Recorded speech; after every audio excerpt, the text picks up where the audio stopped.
एक पुरुष भागता हुआ अंधेरे में रोता हुआ, उसका कोई नाम नहीं, कोई रक्षक नहीं, कोई आश्रय दाता नहीं। संसार के हर प्राणी ने उसे ठुकरा दिया है। देवता, मनुष्य, ऋषि सब कहते हैं यह अशुभ है, इसे मत छूना, इसके समय में कोई शुभ कार्य मत करना। और ये सुन सुनकर वो टूट चुका है। उसकी आंखों में बस एक ही बात है, मैं मरना चाहता हूँ। लेकिन वो कोई साधारण पुरुष नहीं है, वो एक मांस है, एक अतिरिक्त मांस, जिसे संसार मल मांस कहकर तिरस्कृत करता आया है। और आज वो अपनी अंतिम आशा लेकर वैकुंठ की ओर चल पड़ा। पर क्या भगवान उसे स्वीकार करेंगे या वे भी उसे ठुकरा देंगे? पांडव, जिन्होंने कभी हस्तिनापुर के स्वर्णिम महलों में राज किया था, आज एक घने जंगल में टूटी झोपड़ी में सूखे पत्तों पर बैठे हैं। धर्मराज युधिष्ठिर का मुख म्लान है, भीम की मुट्ठियां भिजी हुई है, अर्जुन का गांडीव एक कोने में पड़ा है, और द्रौपदी, वो महारानी जिसका अपमान पूरी कुरु सभा ने देखा, चुपचाप वो अग्नि में लकड़ियां डाल रही हैं।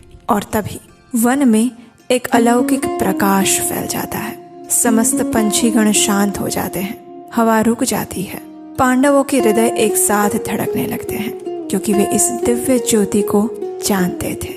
और फिर श्री कृष्ण आते हैं। देवकी नंदन को देखते ही पांडवों की आंखों में आंसू छलक आए। ऐसा लग रहा था मानो महीनों से सूखी हुई धरती पर पहली बारिश की बूंदें गिर गई। उसी प्रकार कृष्ण का दर्शन उनके लिए नव जीवन साबित हुआ। सभी पांडव दौड़कर उनके चरणों में गिर पड़े। लेकिन कृष्ण के मुख पर आज मुस्कान नहीं थी। पांडवों की ऐसी दयनीय दशा को देखकर भगवान श्री कृष्ण के नेत्र लाल हो गए थे। उनका क्रोध इतना तीव्र था कि एक क्षण के लिए ऐसा लगा मानो वे अभी संपूर्ण ब्रह्मांड का प्रलय कर देंगे। और पांडव कांप रहे थे। अर्जुन ने हाथ जोड़कर कहा, हे केशव, कृपया शांत हो जाइए, हम आपकी शरण में हैं। और तब कृष्ण ने गहरी सांस ली और फिर उनके मुख पर वो चिर परिचित करुणा लौट आई। श्री कृष्ण ने कहा, अर्जुन, तुम जानना चाहते हो कि तुम्हारे दुखों का कारण क्या है? तब अर्जुन ने कहा, अवश्य प्रभु, बताइए। श्री कृष्ण ने कहा, तो ध्यान से सुनो, एक ऐसी कथा जो तुम्हारे दुखों का रहस्य भी है और मुक्ति का मार्ग भी। और फिर कृष्ण ने उस कथा को कहना आरंभ किया। अनेक वर्षों पूर्व की बात है। विधि के विधान से एक अतिरिक्त मास इस संसार में प्रकट हुआ था। अन्य सभी मासों के सबके अपने अपने नाम थे, स्वामी थे, उनका सम्मान था, जैसे कि चैत्र, वैशाख, कार्तिक इत्यादि। लेकिन इस मास का ना कोई नाम था, ना कोई स्वामी। सब इसे मल मास कहते हैं, अशुभ, अपवित्र, त्याज्य। कोई इस मास में विवाह नहीं करता, कोई यज्ञ नहीं करता, कोई शुभ कार्य नहीं करता। और ये मास एक जीवित प्राणी की भांति रोज अपमान सहता, अपनी ही निंदा सुना करता। और एक दिन वो टूट गया, भागता हुआ वैकुंठ में पहुंचा, भगवान विष्णु के सिंहासन के सामने गिर पड़ा। उसकी आंखों से अश्रुधारा बह रही थी। उसने कहा, हे करुणा निधान, मेरा कोई नहीं है, ना नाम, ना रक्षक, ना कोई आश्रयदाता। सब मुझे अस्पृश्य कहकर बुलाते हैं। मैं मरना चाहता हूँ प्रभु, मैं मरना चाहता हूँ। बार बार ऐसे कहते हुए वो मांस मूर्छित होने लगा। भगवान विष्णु के अनुरोध पर गरुड़ जी ने उसे पंखा झाला और कुछ समय बाद वो मांस उठा। फिर से कहने लगा, हे जगत के स्वामी, मुझे आपकी शरण चाहिए, कृपया मेरी रक्षा कीजिए, आप ही बताइए, मेरा उद्धार कीजिए। भगवान विष्णु ने उन्हें सांत्वना दी और कहा, शांत हो जाओ, आओ मेरे साथ चलो, मैं तुम्हें उस स्थान पर ले चलता हूँ जहाँ तुम्हारे सभी दुखों का अंत होगा। आओ गोलोक वृंदावन चलते हैं। और इस प्रकार भगवान विष्णु उस असहाय मांस का हाथ पकड़कर गोलोक की ओर चल पड़े। गोलोक की ज्योति इतनी तीव्र थी कि मल मास की आंखें बंद हो गई।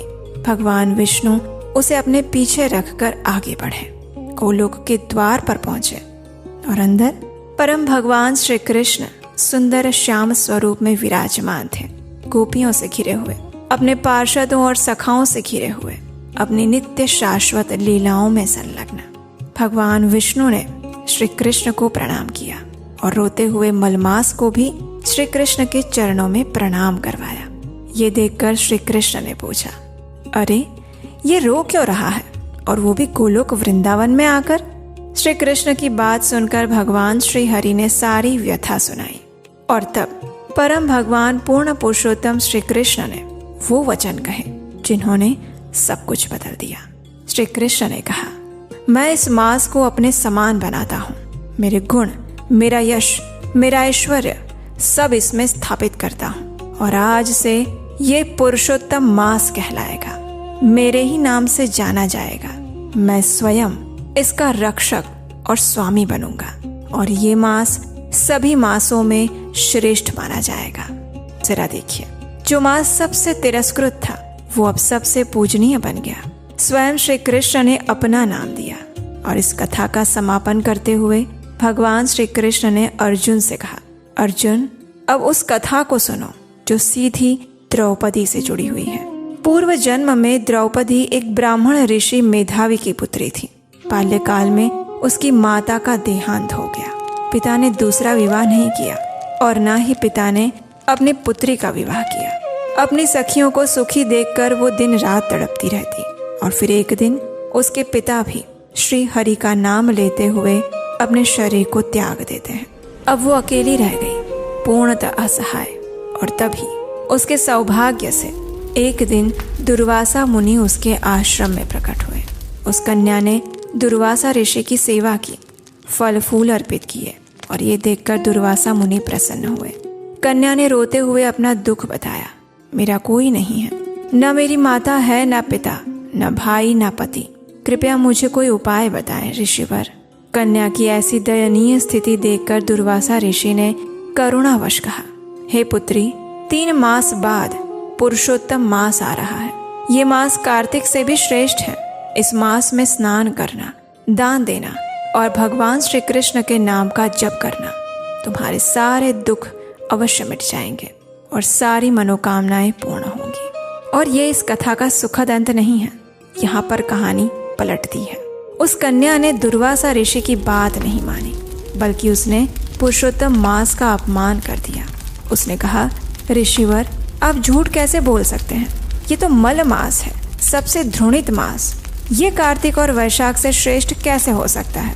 आप मुझे गुमराह कर रहे हैं। कन्या की बात सुनकर दुर्वासा ऋषि का शरीर क्रोध से जलने लगा। उनके नेत्र लाल हो गए, लेकिन फिर उस असहाय कन्या को देखकर उन्होंने स्वयं को रोक लिया। उन्होंने कहा, मैं तुम्हें श्राप नहीं दूंगा। तुम्हारे पिता मेरे मित्र थे, लेकिन पुरुषोत्तम मास के प्रति तुम्हारा अपराध, इसका फल तुम्हें अगले जन्म में अवश्य भोगना होगा। बस इतना कहकर दुर्वासा ऋषि चले गए, और उसी क्षण से उस कन्या की सारी कांति नष्ट होने लगी। उसका शरीर कुरूप हो गया, सारी संपत्ति खो गई। अब निराश होकर उसने भगवान शिव की तपस्या आरंभ की। 9000 वर्षों तक भीषण तपस्या, गर्मी में अग्नि के बीच, सर्दियों में बर्फीले जल में देवता भी कांप उठे, ऐसी तपस्या उस कन्या ने की। और उसकी तपस्या से प्रसन्न होकर भगवान शिव प्रकट हुए, जिन्होंने कहा, हे देवी, वर मांगो। तब उस कन्या ने कहा, हे भोलेनाथ, अगर आप मुझ पर प्रसन्न हैं तो मुझे पति दीजिए, पति दीजिए, पति दीजिए। इस प्रकार उसने 5 बार कहा, और तब भगवान शिव ने उसे कहा, तथास्तु, तुमने 5 बार मांगा है, इसलिए तुम्हें 5 पति प्राप्त होंगे। अब शिवजी की ये बात सुनकर वो कन्या घबरा जाती है और कहती है, नहीं नहीं प्रभु, एक स्त्री के 5 पति, ये तो अत्यंत निंदनीय है। आप अपना ये वर वापस ले लीजिए। लेकिन भगवान शिव गंभीर वाणी में कहते हैं, नहीं पुत्री, ये असंभव है।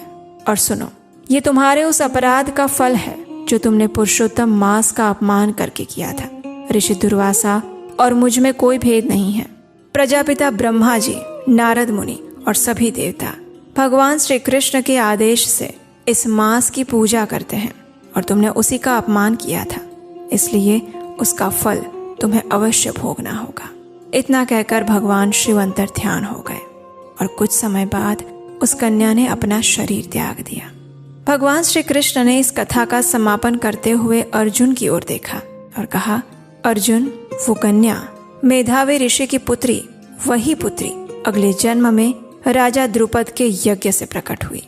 संसार उसे द्रौपदी के नाम से जानता है और वो तुम्हारी पत्नी हुई। पूर्व जन्म में पुरुषोत्तम मास की निंदा के कारण इस जन्म में कुरु सभा में दुशासन ने उसका अपमान किया और सौभाग्य से उसने मुझे पुकारा और मैंने उसे क्षमा किया और उसकी रक्षा की। अब कृष्ण ने सीधे पांडवों की आंखों में देखा और कहा, अब समझे अर्जुन, तुम्हारे दुखों का कारण यही है। अभी कुछ समय पूर्व पुरुषोत्तम मास बीत गया, लेकिन आप सभी वन में थे और आपने उसकी पूजा नहीं की।